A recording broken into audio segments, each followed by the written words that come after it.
Hello students, एक बार फिर से स्वागत है आपका आपके अपने यूट्यूब चैनल है स्टडी ज्ञान पे। तो जैसे कि आप सबको पता ही है कि आपकी लगातार इस चैनल पे बीएससी सेकंड ईयर मैथ्स की क्लासेस आपकी कंटिन्यू चल रही है, जिसमें हमने सबसे पहले वो हमारा जो मेथड था चर पृथक्करण विधि यानी सेपरेशन वेरिएबल मेथड, इसकी लगातार आपकी क्लासेस हो रही है। उसकी लगातार हम क्वेश्चंस करते आ रहे हैं क्योंकि ये जो मेथड है काफी इंपॉर्टेंट होता है। और आज आपकी इस मेथड की लास्ट क्लास होने वाली है और नेक्स्ट क्लास है आपकी जो नेक्स्ट विधि आपकी समघात समीकरण यानी होमोजेनियस इक्वेशन मेथड, वो आपका स्टार्ट हो जाएगा। और आज की क्लास आपके लिए काफी मोस्ट इंपोर्टेंट होने वाली है, इसलिए आज की क्लास आप पूरा एंड तक जरूर देखिएगा क्योंकि इसमें जो क्वेश्चंस होने वाले वो कई बार यूनिवर्सिटी में पूछे गए क्वेश्चन है। तो ऐसे क्वेश्चन हम आपके लेके आए और काफी ज्यादा स्टूडेंट्स हमसे ये भी पूछते थे कि सर क्या आप केवल मोस्ट इंपोर्टेंट क्वेश्चन करा रहे हैं या आप बुक के सारे क्वेश्चन करा रहे हैं। तो मैं आपको बताना चाहता हूँ कि मैं बुक के जितने भी क्वेश्चन है, चाहे वो एग्जाम्पल्स हो चाहे आपकी एक्सरसाइज के क्वेश्चन हो, वो पूरे के पूरे कराने की कोशिश हम यहाँ पर आपके लिए कर रहे हैं। हो सकता है कि कुछ क्वेश्चंस रह गए हो तो आप उन्हें यहाँ पर इन मेथड के थ्रू यहाँ पर आप उन्हें कर सकते हैं, कोशिश कर सकते हैं।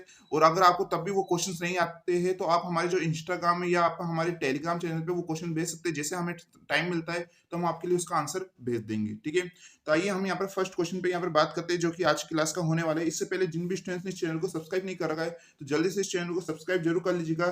साथ में आपने इससे पहले की क्लास नहीं दे रखी तो हमने इसके सेपरेट प्लेलिस्ट बना रखी है जिसका लिंक आपको डिस्क्रिप्शन में मिल जाएगा। तो यहाँ पर आज का फर्स्ट क्वेश्चन देख सकते हैं जो कि क्या है। यहाँ पर सॉल्व यानी हल कीजिए cos x plus Y D Y equal to D X. जैसे कि यहाँ पर आप ये क्वेश्चन देख सकते हैं। तो यहाँ पर सबसे पहले इसके सॉल्यूशन में बात करते हैं। तो यहाँ पर आप देखेंगे x प्लस वाई, ये x प्लस वाई आप देखते ही पता लग गया होगा कि आपको इसमें ये चर पृथक्करण विधि में सम्मानित होने वाली समीकरण है, जहां हमें x प्लस वाई को क्या मानना होगा, v मानना होगा, जैसा कि हमने पिछली क्लास में यहाँ पर बात करी थी। तो यहाँ पर सबसे पहले सॉल्यूशन में हम क्वेश्चन को लिख देते हैं। उसके बाद में आप सबको पता है कि हमें इसमें D Y upon D X बनाना होता है। तो हम क्या करते हैं, यहाँ पर डी एक्स से उस डी वाई के अपॉन में ले आते हैं, इक्वल टू में क्या बच जाएगा, वन बच जाएगा। तो ये क्या हो जाती है, हमारी इक्वेशन में फर्स्ट हो जाती है। उसके बाद यहाँ पर आप देखेंगे यहाँ पर x प्लस वाई आ रहा है, यानी किस फॉर्म में, तो A X plus B Y plus C की फॉर्म में, जैसे कि हमने पिछली क्लास में बात करी थी।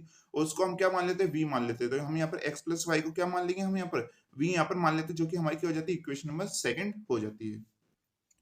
फिर उसके बाद यहाँ पर आप देखिएगा कि जो x प्लस वाई को आपने v माना है, अब इसका हमें क्या करना होगा, इसका डिफरेंशियल करना होगा यानी अवकलन करना होगा। किसके सापेक्ष, x के सापेक्ष। क्योंकि यहाँ पर अपोन में क्या दे रखा है, D Y upon D X है, तो यहाँ पर x के सापेक्ष होगा, ठीक है। तो यहाँ पर आप देखिए x के सापेक्ष हमें इसका अवकलन करना है यानी differential with respect to x करना है। तो x का x के सापेक्ष अवकलन करेंगे तो क्या आता है, वन आता है।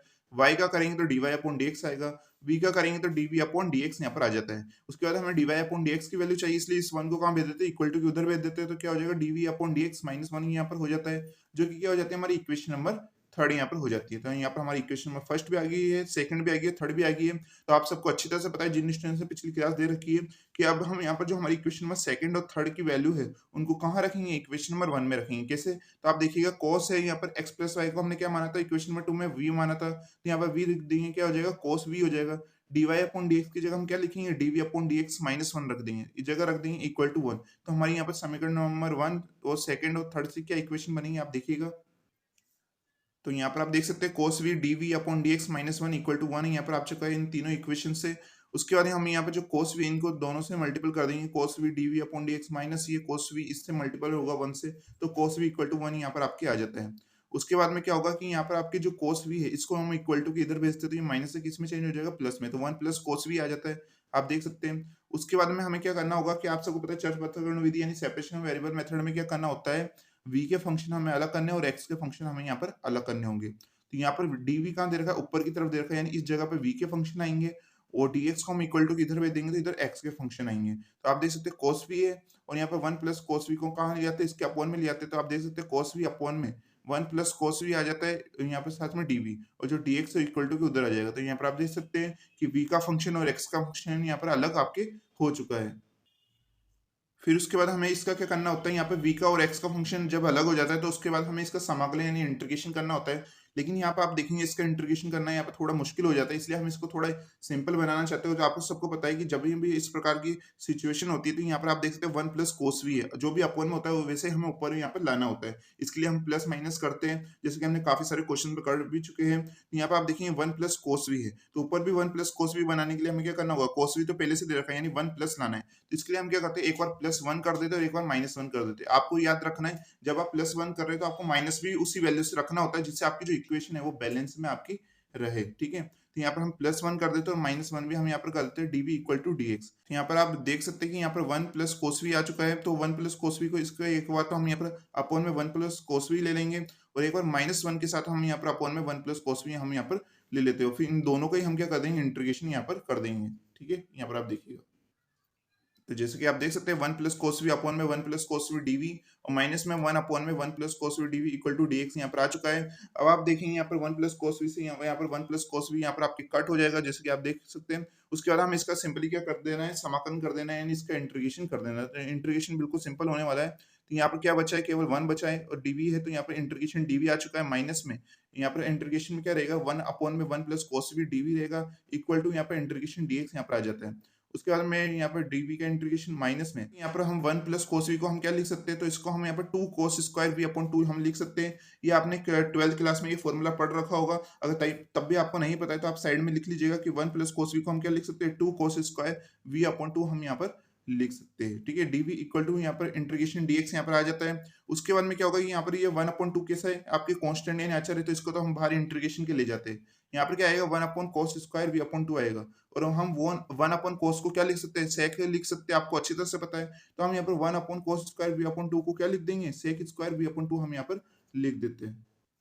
जैसे कि यहाँ पर आप देखिएगा इंटीग्रेशन डीवी माइनस में 1 अपॉन 2 यहाँ पर बाहर आ चुका है। इंटीग्रेशन में sec square V upon 2 D V equal to integration D X यहाँ पर आ जाता है। उसके बाद में यहाँ पर डीवी का इंटीग्रेशन यानी समाकलन क्या हो जाएगा, वी हो जाएगा -1 अपॉन 2 और यहाँ पर सेक स्क्वायर वी अपॉन 2 का क्या होता है, आप सबको अच्छी तरह पता है, 10 वी अपॉन 2 यहाँ पर आपके हो जाएगा। अब यहाँ पर वेरिएबल क्या है, आपके चर क्या है, वी दे रखा है, इसके साथ में कोफिशिएंट क्या है आपके 1 अपॉन 2 दे रखा है। तो यही कहा जाता है, आपके डिवाइड में भी आ जाता है। आप सबको अच्छी तरह से पता है, जब भी हम इंटीग्रेशन करते हैं यानी समाकलन करते हैं, तो जो भी वेरिएबल के साथ कोएफिशिएंट में होता है यानी गुणांक में होता है, वो कहाँ जाता है, इसके अपॉन में आ जाता है। तो 1 अपॉन 2 आ चुका है इक्वल टू डीएक्स का इंटीग्रेशन यानी समाकलन क्या हो जाएगा, एक्स हो जाएगा प्लस सी यहाँ पर आपके आ जाता है। उसके बाद में आप सबको पता है, जैसे कि हम आप जिन भी स्टूडेंट सारी क्लासेस दे रखी है कि हम लास्ट में जो भी यहाँ पर चीज मानते हैं शुरुआत में, उसे हमें लास्ट में दोबारा रखना भी होता है। तो हमने v किसको माना था, तो हमने x प्लस वाई को शुरुआत में माना था, तो v की जगह हम क्या रख देते हैं, x प्लस वाई रख देते हैं। माइनस में 10, यहाँ पर v किसको माना था, x प्लस वाई को माना था, तो x प्लस वाई अपॉन में 2 यहाँ पर आपके आ जाता है। यहाँ पर क्या होगा कि यहाँ पर ये जो 2 है, इस 2 से यहाँ पर कट हो जाएगा। आप देखिएगा v की जगह x प्लस वाई, फिर माइनस में 10, v की जगह क्या आएगा, x प्लस वाई आ जाएगा और यहाँ पर 2 अपॉन में 2 इक्वल टू x प्लस सी यहाँ पर आपके आ जाता है। उसके बाद में यहाँ पर लास्ट इक्वेशन देखिएगा, तो यहाँ पर क्या होगा कि यहाँ पर x से आपके x कट हो जाएगा, दोनों इक्वल में दे रखे, सेम साइन है तो ये कट हो सकते हैं। तो यहाँ पर y और ये जो c इसको इक्वल टू के इधर ले आएंगे, तो y माइनस सी और जो ये 10 है यहाँ पर माइनस में दे रखा है, इसको इक्वल टू के उधर ले जाते हैं। तो हमारी ये स्टेप आ जाती है और यही क्या होता है, हमारे यहाँ पर फाइनल आंसर हमारा निकल के आ चुका है। जैसे कि आप देख सकते हैं, काफी सिंपल क्वेश्चन होते हैं इससे, बस इन क्वेश्चन में प्रैक्टिस की जरूरत है यहाँ पर आपके लिए होती है। तो आप जैसे ये क्लास आपकी कंप्लीट होती है, इसके बाद आप इन क्वेश्चन की जरूर प्रैक्टिस कर लीजिएगा। अब बात करते हैं हम यहाँ पर नेक्स्ट क्वेश्चन की। ये क्वेश्चन भी काफी इंपॉर्टेंट होने वाले हैं, इसे भी आप बिल्कुल ध्यान से यहाँ पर समझिएगा। तो जैसा कि स्टूडेंट्स यहाँ पर आप हम नेक्स्ट क्वेश्चन देख सकते हैं। इस क्वेश्चन को स्टार्ट करने से पहले अभी तक भी जिन स्टूडेंट्स ने सेशन को लाइक नहीं करा है, तो जल्दी से लाइक कर दीजिए, जिससे हमें पता लग सके कि किन किन स्टूडेंट्स को ये क्लासेस समझ में आ रही है और हम ये जो क्लासेस आपकी कंटिन्यू तौर पे यहाँ पर आपकी चल पाए। ठीक है, तो यहाँ पर आप देखिएगा जो कि क्या है, सॉल्व यानी हल कीजिए, जो कि क्या है, D Y upon D X equal to sine X plus Y plus cos X plus Y, यहाँ पर ये इक्वेशन हो जाती है। इसका हमें सॉल्यूशन करना है। सबसे पहले तो इस क्वेश्चन को लगा लीजिएगा मोस्ट इंपोर्टेंट, क्योंकि ये काफी बार यूनिवर्सिटी एग्जामों में आया हुआ ये क्वेश्चन होता है। तो यहाँ पर आप देखिए सॉल्यूशन में सबसे पहले ये इक्वेशन हम लिख देते हैं जो कि हमें दे रखी है। ये क्या हो जाती है, हमारी इक्वेशन नंबर फर्स्ट हो जाती है। अब आप देख सकते हैं दोनों तरफ इधर क्या दे रखा है, एक्स प्लस वाई और इधर भी एक्स प्लस वाई। तो हम इस एक्स प्लस वाई को क्या मान लेंगे, हम यहाँ पर v मान लेते हैं, जैसे कि आप सबको इस मेथड के अनुसार पता है। तो ये क्या हो जाती है, हमारी इक्वेशन नंबर सेकंड हो जाती है। उसके बाद आप ये जो चीज मानते हैं, लेट करते हैं, उसमें हमें क्या करना होता है, एक्स के सापेक्ष का अवकलन करना होगा, यानी डिफरेंशियल विद रेस्पेक्ट टू इसका एक्स करना होगा, जो कि काफी सिंपल होने वाला है। एक्स का क्या हो जाएगा, 1 हो जाएगा डिफरेंशियल यानी अवकलन, वाई का क्या हो जाएगा, D Y upon D X हो जाएगा और v का क्या हो जाएगा, D V upon D X यहाँ पर हो जाता है। उसके बाद में इस 1 को इक्वल टू के उधर भेज देते हैं, तो माइनस में आ जाएगा, तो D Y upon D X equal to D V upon D X minus 1, यहाँ पर ये इक्वेशन हो जाती है, जो कि क्या हो जाती है, हमारी इक्वेशन नंबर थर्ड। अब आपको इक्वेशन नंबर फर्स्ट, सेकंड और थर्ड की मदद से क्या करना होगा, यहाँ पर आपकी जो इक्वेशन नंबर थर्ड में आया है, यहाँ पर D V upon D X minus 1 और x प्लस वाई को v माना, तो इसे हम इक्वेशन नंबर फर्स्ट में यहाँ पर रख देते हैं। तो कैसे रखेंगे, यहाँ पर देखिएगा D Y upon D X की जगह क्या दे रखा है, D V upon D X minus 1 यहाँ पर रख देंगे। यहाँ पर x प्लस वाई को v माना है, तो साइन v और यहाँ पर प्लस कोस v यहाँ पर आपकी इक्वेशन बन जाएगी।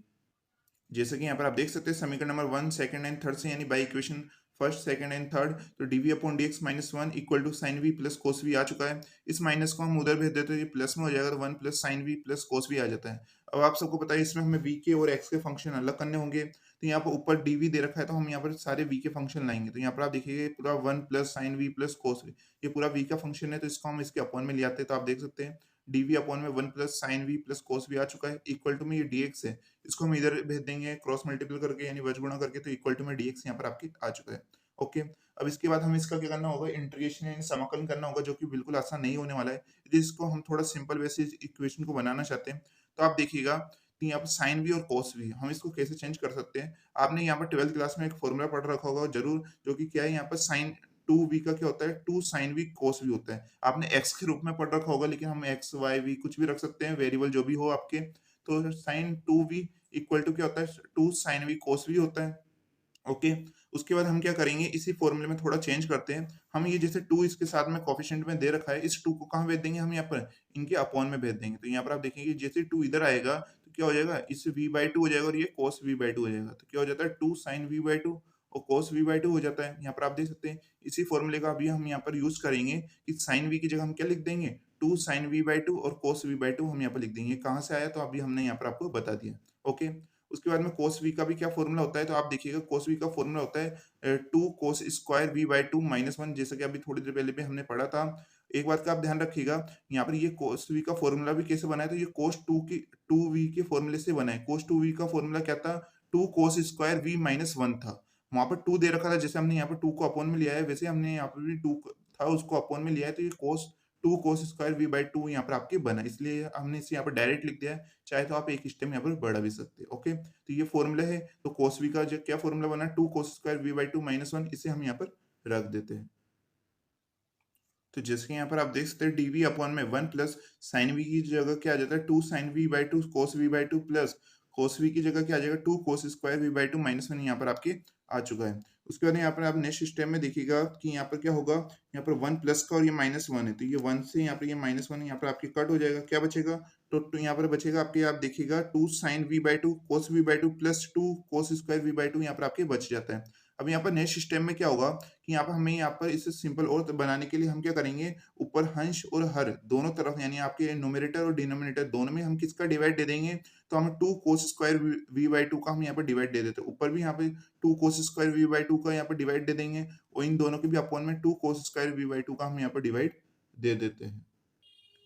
जैसा कि यहाँ पर आप देख सकते हैं 2 cos स्क्वायर v/2 का भाग देने पर यानी इसका डिवाइड देने पर, तो आप देखिएगा 1 अपॉन में 2 cos स्क्वायर v/2 dv, और अपॉन में जो यहाँ पर आपकी वैल्यू दे रखी थी उसके अपॉन में भी हमने यहाँ पर 2 cos स्क्वायर v/2 का यहाँ पर डिवाइड लगा दिया, और इधर भी हमने इसका डिवाइड यहाँ पर लगा दिया, इक्वल टू dx यहाँ पर आ जाता है। अब देखिएगा यहाँ पर भी 2 cos स्क्वायर v/2 आ रहा है और यहाँ पर भी सेम आ रहा है, तो ये एक दूसरे से क्या हो जाएंगे, यहाँ पर कट आपके हो जाएंगे। यहाँ पर cos v/2 आ रहा है, यहाँ पर cos स्क्वायर v/2 आ रहा है, तो ये भी एक दूसरे से कट हो जाएंगे। एक cos v/2 यहाँ पर आपकी बचेगा। यहाँ पर आपकी क्या होगा, 2 से यहाँ पर 2 कट यहाँ पर आपकी हो जाएगा, ये पूरी वैल्यू भी यहाँ पर आपकी कट हो चुकी है। आप देखिएगा उसके बाद नेक्स्ट स्टेप क्या होगी, तो नेक्स्ट स्टेप में क्या है, 1/2 cos स्क्वायर v/2 यहाँ पर आपके होता है। और आप अच्छी तरह से जानते हैं कि आप 1 अपॉन cos को क्या लिख सकते हैं, आप sec लिख सकते हैं। तो हम क्या लिख देते हैं, 1/2 sec स्क्वायर v/2 हम यहाँ पर लिख देते हैं। तो यहाँ पर आप देखिएगा कि यहाँ पर sin v/2 और यहाँ पर cos v/2, और आप अच्छी तरह से जानते हैं कि sin अपॉन cos को हम क्या लिख सकते हैं, tan लिख सकते हैं। क्या आ जाएगा, tan v/2 यहाँ पर आ जाएगा। यहाँ पर 2 cos स्क्वायर v/2 से कट हो चुका है, तो यहाँ पर की वैल्यू क्या बच जाएगी, 1 बच जाती है। तो यहाँ पर +1 dv इक्वल टू dx यहाँ पर आ जाता है। अब इस इक्वेशन को सिंपल बनाने के लिए हम क्या करते हैं, यहाँ पर अपॉन में क्या दे रखा है, tan v/2 + 1 दे रखा है, इसको हम क्या मान लेंगे, हम t मान लेंगे। फिर उसका भी इंटीग्रेशन करेंगे, फिर उस वैल्यू में रखकर हमारी जो इक्वेशन है वो बिल्कुल सिंपल हो जाएगी। उसका हम क्या आसान तरीके से क्या कर पाएंगे, समाकलन कर पाएंगे यानी इंटीग्रेशन कर पाएंगे। तो यहाँ पर आपको सिंपली क्या करना है, यहाँ पर 1 + tan v/2 को आपको क्या मान लेना है, यहाँ पर t मान लेना है। ओके, जैसे कि यहाँ पर आप देख सकते हैं, माना है यहाँ पे लेट यानी 1 प्लस tan v/2 को हमने t माना है, और फिर इसका भी डिफरेंशियल करते हैं यानी अवकलन करते हैं, तो 1 का 0 हो जाएगा, आपको अच्छी तरह से पता है। tan v का यहाँ पर क्या हो जाएगा, sec स्क्वायर v/2 यहाँ पर हो जाएगा, tan v/2 का क्या हो जाएगा, sec स्क्वायर v/2 यहाँ पर अवकलन डिफरेंशियल हो जाएगा। इसके साथ में कोफिशिएंट में क्या दे रखा है, 1/2 दे रखा है। और आप सबको पता है कि डिफरेंशियल में कोफिशिएंट के साथ जो भी होता है वो आगे आता है, और इंटीग्रेशन में कहाँ आता है, अपॉन में आता है। ठीक है, तो यहाँ पर 1/2 आ चुका है, dv इक्वल टू क्या होगा, यहाँ पर t का इंटीग्रेशन dt यहाँ पर आपके हो जाता है। अब इस जो भी आपने ये चीज मानी है उसको यहाँ पर आपको रखना होगा। कैसे रखेंगे, तो 1/2 sec स्क्वायर v/2 की जगह हम क्या लिख सकते हैं, तो dt हम यहाँ पर लिख सकते हैं। तो इस पूरी की जगह हम यहाँ पर dt लिख देंगे, जैसे कि आप देख सकते हैं। और 1 + tan v/2 की जगह हम क्या लिख सकते हैं, t लिख सकते हैं। तो इसके अपॉन में यहाँ पर t आ जाता है, इक्वल टू dx यहाँ पर आ जाता है। उसके बाद हमें इसका सिंपली क्या कर देना है, यहाँ पर इसका समाकलन करना होगा यानी इसका इंटीग्रेशन करना होगा, जो कि बिल्कुल आसान है। 1/t का इंटीग्रेशन समाकलन क्या होता है, log t होता है, और इक्वल टू dx का इंटीग्रेशन क्या हो जाएगा, x यहाँ पर हो जाता है। साथ में कांस्टेंट वैल्यू आती है, जो कि हमारी क्या आ जाती है, +c यहाँ पर आ जाती है। उसके बाद में आपको अच्छी तरह से पता है कि जो भी हम चीज़ यहाँ पर मानते हैं उसको हमें यहाँ पर लास्ट में रखना होता है। तो यहाँ पर हमने टी अभी-अभी किसको माना था, तो 1 + tan v/2 को माना था। तो इस टी की जगह हम क्या रख देंगे, 1 + tan v/2 हम यहाँ पर रख देते हैं। जैसे कि यहाँ पर आप देख सकते हैं कि log यहाँ पर t की जगह हम 1 + tan v/2 = x + c हम यहाँ पर रख देते हैं। उसके बाद में यहाँ पर आप देखेंगे यहाँ पर v भी लिखा हुआ है और v हमने किसको माना था शुरुआत में इस क्वेश्चन की, हमने x + y को v माना था। तो यहाँ पर log 1 + tan v की जगह क्या रख देंगे, x + y अपॉन में 2 = x + c आ जाता है और यही क्या हो जाता है, हमारा आंसर निकल के हमारा आ चुका है। आई होप आपको ये क्वेश्चन समझ में आ चुका होगा। ये क्वेश्चन मोस्ट इंपोर्टेंट होने वाला है। आप इसकी अच्छी तरह से प्रैक्टिस कर लीजिएगा। अब बात करते हैं हम यहाँ पर आज के लास्ट इस क्वेश्चन पे, जो कि आप बिल्कुल ध्यान से समझिएगा और ये इस मेथड का लास्ट क्वेश्चन होने वाला है। ठीक है, इसे आप बिल्कुल ध्यान से यहाँ पर समझिएगा। तो जैसा कि स्टूडेंट यहाँ पर आप नेक्स्ट क्वेश्चन देख सकते हैं, जो कि क्या है, सॉल्व यानी हल कीजिए x + y dx - dy = dx + dy। इस क्वेश्चन को भी यहाँ पर आप इंपॉर्टेंट लगा लीजिएगा। ये भी काफी इंपॉर्टेंट क्वेश्चन है, इसके आने के काफी ज्यादा चांस बने रहते हैं और काफी यूनिवर्सिटी में ये आया भी हुआ क्वेश्चन है। तो सबसे पहले हम सॉल्यूशन में इस इक्वेशन को लिख देते हैं। उसके बाद में हमें यहाँ पर क्या बनाना होगा, सबसे पहले तो dy/dx आपको बनाना होता है। ठीक है, तो dy/dx बनाने के लिए हमें क्या करना होगा कि यहाँ पर जो x है, पहले इन दोनों से मल्टीपल कर देंगे x को। जैसे कि आप देखिएगा x dx - x dy आ जाता है। फिर से y को इन दोनों से मल्टीपल कर देंगे तो y dx और y यहाँ पर dy आ जाता है, minus y dy। Okay, equal to dx plus dy हो जाता है। अब आपको क्या करना है, dx के फंक्शन अलग कर दो और dy के फंक्शन यहाँ पर अलग कर दो। तो आप देख सकते हैं यहाँ पर dx के साथ में x दे रखा है, इससे रखा। फिर यहाँ पर आप देखिएगा कि dx कहाँ है और यहाँ पर दे रखा है, तो इसके साथ में y, इसको यहाँ पर हमने रख दिया। फिर आप देखेंगे dx इक्वल टू के इधर है, तो हम जैसे इक्वल टू के इधर लाएंगे तो क्या हो जाएगा, माइनस dx हो जाएगा। तो हमने dx को कॉमन लिया, क्या बचेगा, -1 बच जाएगा और ब्रैकेट के बाहर dx। अब यहाँ पर आप y का फंक्शन देखिएगा, तो यहाँ पर y के फंक्शन हम इक्वल टू के इधर लिखेंगे तो आप देखिएगा कि जैसे कि dy कहाँ दे रखा है, इधर दे रखा है इक्वल टू के इधर, तो माइनस x dy को हम इक्वल टू के उधर ले जाएंगे तो प्लस x dy हो जाएगा। तो उसमें से हमने x को, यहाँ पर आप देख सकते हैं हमने dy को कॉमन लिया तो x बच गया। वैसे हमने माइनस वाई डी को इक्वल टू के उधर ले जाएंगे तो प्लस का चेंज होएगा। उसमें से हमने डी को कॉमन ले लिया तो प्लस वाई बच जाता है और यहाँ पर हमने डी को कॉमन लिया जो कि इधर ही है, तो इसमें से 1 बच जाता है। ब्रैकेट के बाहर डी यहाँ पर कॉमन आ जाता है। ओके, अब आप देख सकते हैं यहाँ पर dx का ये फंक्शन है, डी का फंक्शन है। हमें डी अपॉन dx सबसे पहले बनाना होता है। तो हम क्या करते हैं, यहाँ पर जो dx है वो कहाँ चल जाएगा, इसके अपॉन में आ जाएगा। dx कहाँ जाएगा, इसके अपॉन में डी अपॉन dx बन जाएगा और यहाँ पे इक्वल टू इधर क्या बचेगा, x प्लस वाई माइनस 1 बच जाएगा। और जैसे ही dx इसके अपॉन में आए तो ये कहाँ जाएगा, आप किसके अपॉन में, तो यहाँ पे क्या आ जाएगा, x प्लस वाई प्लस 1 यहाँ पर आपके आ जाता है। तो ये इक्वेशन बन जाती है जो कि क्या होती है, हमारी इक्वेशन में फर्स्ट यहाँ पर हो जाती है। ओके, उसके बाद हमें क्या करना होगा, तो यहाँ पर आप देखिएगा ऊपर आ रहा है आपके x प्लस वाई माइनस 1 और यहाँ पर आ रहा है x प्लस वाई प्लस 1। अब हम यहाँ पर किस चीज को यहाँ पर v माने, तो आपको ध्यान से देखना है।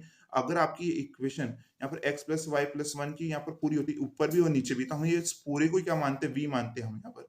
लेकिन एक तो ऊपर माइनस में दे रखा है, एक नीचे यहाँ पर y यहाँ पर 1 प्लस में दे रखा है। तो हम क्या करते हैं, हम यहाँ पर सिंपली x प्लस वाई को क्या मानते हैं, क्योंकि x प्लस वाई ऊपर भी और नीचे भी है। तो हम x प्लस वाई को क्या मान लेते हैं, v हम यहाँ पर मान लेते हैं, आप देख सकते हैं। उसके बाद आपको क्या करना होता है, इसका सिंपली आपको अवकलन यानी डिफरेंशियल करना होता है। तो x का क्या हो जाएगा 1, y का क्या हो जाएगा dy अपॉन dx, v का क्या हो जाएगा dv अपॉन dx। 1 को इधर भेज देंगे तो dv अपॉन dx माइनस 1 यहाँ पर आ जाता है, जो कि क्या हो जाती है हमारी इक्वेशन नंबर थर्ड। अब आपको इक्वेशन नंबर थर्ड और 2 से वैल्यू को कहाँ रख देना, 1 में रख देना है। कैसे रखेंगे, तो dy अपॉन dx की जगह हम क्या रख देंगे, dv अपॉन dx माइनस 1 और x प्लस वाई की जगह क्या हो जाएगा v, तो क्या हो जाएगा v माइनस 1 और अपॉन में v प्लस 1 यहाँ पर आपके आ जाएगा। तो जैसे कि यहाँ पर आप देख सकते हैं समीकरण नंबर 1 सेकंड एंड थर्ड से, यानी by equation first second and third, तो D V upon D X minus 1 equal to V minus 1 upon में वी प्लस 1 आ चुका है। उसके बाद हम क्या करेंगे, सिंपली इस माइनस 1 को इक्वल टू के इधर भेज देंगे तो ये प्लस 1 में यहाँ पर आपके हो जाएगा। उसके बाद हम क्या करते हैं, यहाँ पर इसके 1 के अपॉन में कुछ नहीं, तो अपॉन में 1 ही होगा। तो हम v प्लस 1 और 1 का एलसीएम लेंगे तो क्या आएगा, v प्लस 1 ही आएगा। अभी यहाँ पे इससे सॉल्व कर लीजिए, तो यहाँ पर ऊपर क्या आ जाएगा, यहाँ पर v माइनस 1 हो जाएगा। या आप ऐसे भी कर सकते हैं, डायरेक्ट इस v प्लस 1 को इससे 1 से मल्टीपल करेंगे तो ऊपर भी क्या आ जाएगा, v प्लस 1 यहाँ पर आपके आ जाता है। ठीक है, तो सिंपली हमें इसे एलसीएम लेके सॉल्व करना है, जो कि आपको अच्छी तरह से आता ही है।